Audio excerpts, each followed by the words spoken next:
Hi, good afternoon. I want to talk today about Suburbans.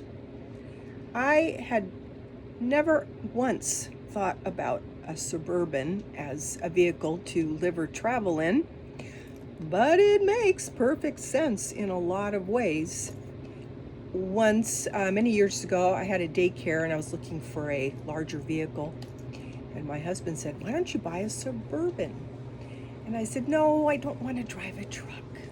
I ended up buying a used Volvo station wagon because I had a daycare. And sometimes I had to take some of the kids with me to go pick up another child at school or something.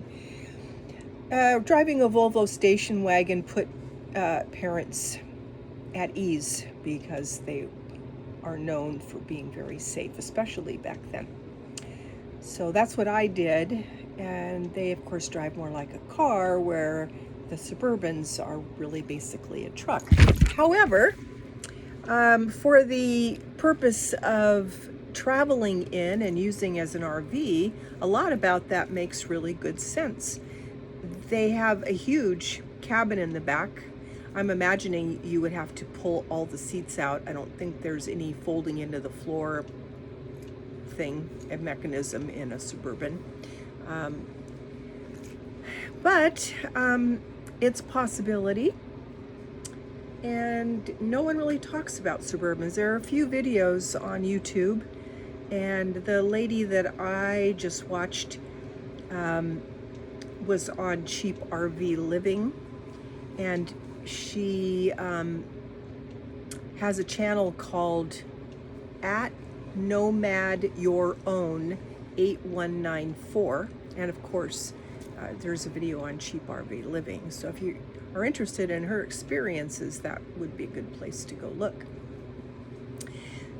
Suburbans started being produced in 1935, believe it or not. Of course, they didn't look like they look today, but the concept has been around for a long time. And there are good years and bad years in Suburbans, and it's very much this kind of a thing. So I would suggest that if you're interested, that you read this article on AutoChimp. It's called Best and Worst Suburban Years. And you can read more about Suburbans and find the most reliable years. It really is kind of up and down. So do your due diligence always and search out the best models and the ones that are most reliable, and then go talk to somebody who knows about them and get their opinion. That one of the good things about Suburbans is that you can stay inside to access the back, which I think is always the best for safety. Unlike a truck with the camper shell, it's the same, but you have to get out of the truck and go around to the back of the camper shell, and that's not as safe if you're out, wherever you are, if you have to get out of your vehicle. And the other thing is, if something happens and somebody's messing with your car, you would have to get out in order to go around to get into the driver's seat. So always, whatever vehicle you choose, whether it's a car or a van or an RV or a Suburban, be sure that you can go from the back seat straight through the vehicle so you don't have to get outside. That's super important, I think, in terms of safety. Suburbans come with a V6 engine or a V8 engine, so very powerful engines. And they can get anywhere from 9 miles in the city to 19 miles on the highway. So big spread there. If gas is cheap, 9 miles isn't too horrible, but 9 miles, 8 or 9 miles is what you get in a big RV. So depends on what you want to do about that. And this lady also talked about, she seems to be all about doing things in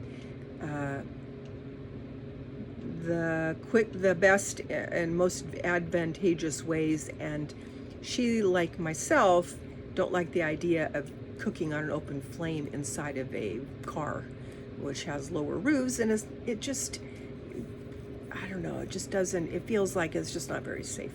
So she recommended a hot pot, and she showed one, and they come in turquoise blue or black, and they have a handle, and they have a steam basket and a lid. They're about 6 by 6 by 8. And she likes this because it doesn't draw a lot of power. You can cook at 200 degrees or up to 200 watts up to 600 watts, which is great because then you don't need a huge solar battery to plug into it. But you can, most solar batteries, you can have a plug where you can plug in an appliance and unplug it. So I think that sounded like a really good plan. And the 200 watt means that you can cook things slow, like oatmeal or a ramen soup, something like that.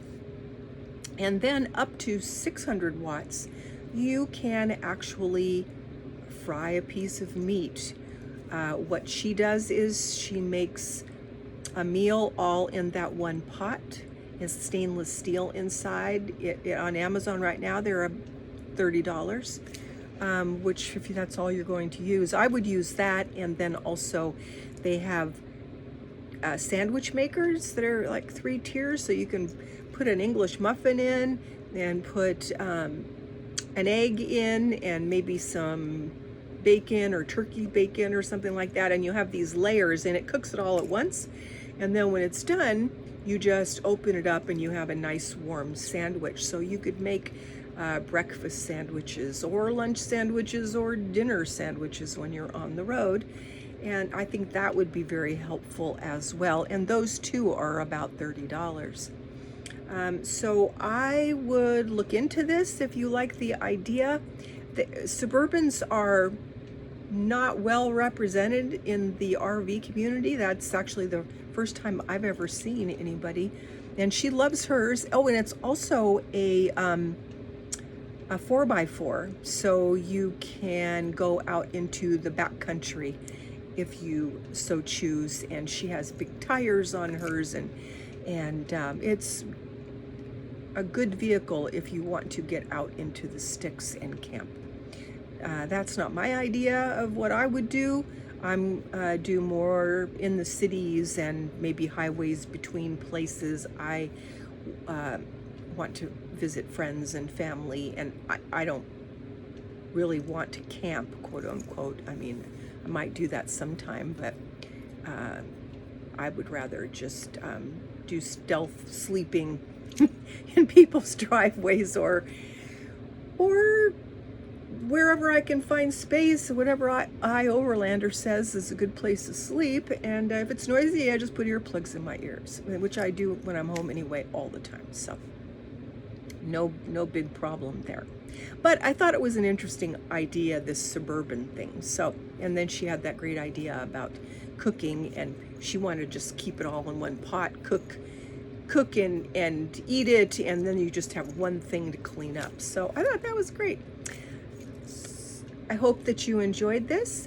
Take care. God bless. And I will see you on the next one. Thank you.